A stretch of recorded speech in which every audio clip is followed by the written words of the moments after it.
Welcome back. Eskom has admitted it's running out of cash.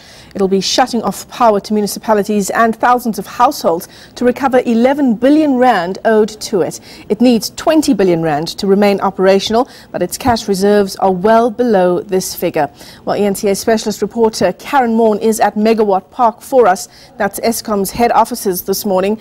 Karen, ordinary South Africans hear this news and the first thing that they think, of course, will my lights go out? Are we at that point now, Karen?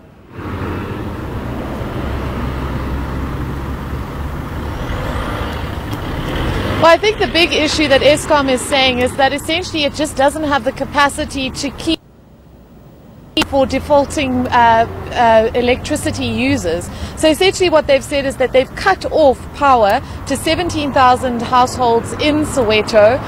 They've also threatened municipalities in Mpumalanga, Limpopo and several other provinces with potentially cutting off their electricity.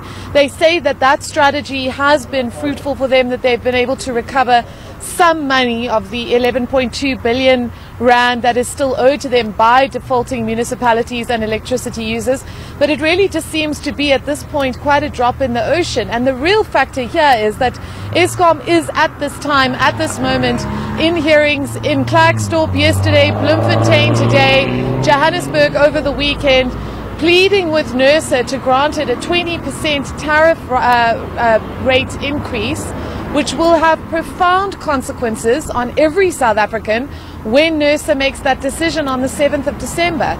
So we may well be going into Christmas paying 20% extra for our electricity.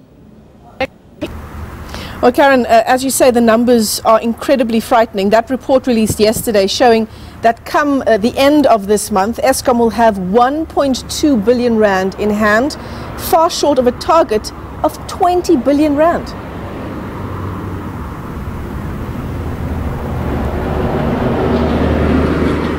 Well, this is exactly the point, and Eskom has admitted that indeed it did write that letter to Lynn Brown to appraise her of its somewhat desperate financial situation. Its spokesperson Khula Phasiwe saying to me that the financial department does not want to confirm the 1.2 billion, but he says it's slightly more than that, but far, far less than that essential 20 billion rand figure. We know that Finance Minister Malusi Gigaba, right at the beginning of his term of office, severe liquidity issues within Eskom, that the cash flow was a problem, and during his medium-term budget speech saying that Eskom, because of the level of guarantees that government has given to it, has essentially become one of the greatest threats to the South African economy, compounded with, of course, the fact that many business entities and people that would traditionally be available to Eskom to try and sort its financial woes out are simply saying, we are not prepared to do business with you until such time as these allegations of state capture are addressed, and until such time as we see concrete action against many of your leadership who are implicated so profoundly, not only in the Gupta leaks, but in terms of hardcore documentation and evidence that is currently coming before Parliament. So there's a bit of a business pushback against Eskom, and they simply aren't able to convince businesses and entities that would traditionally be available to them to enable them to sort out their finances. We don't trust Eskom until they see concrete action. State capture. Yeah, Karen, we do seem to be losing our connection to you, but let me try one more question. Outside of the issues of how this affects ordinary consumers, what about ordinary employees at Eskom? I mean, will they even be able to pay their salary bill?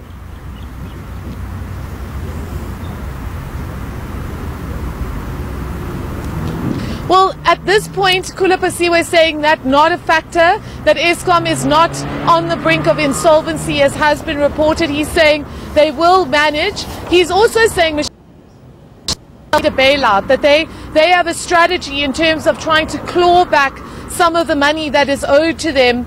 They say by NERSA, they say by ordinary consumers. They are trying to get NERSA, they say that of 54 billion rand in terms of the money that they've spent on independent power producers.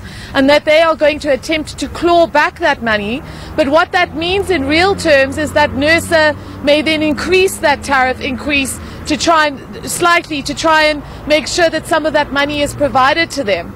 So in the end of the day, it is ordinary consumers more likely to be ordinary consumers than suffer the consequences of this financial situation rather than Eskom employees themselves. Well, we'll find out at the beginning of December. We do apologize to our viewers for the quality of our connection there, but that was ENCA specialist reporter Karen Maughan live to us outside Megawatt Park.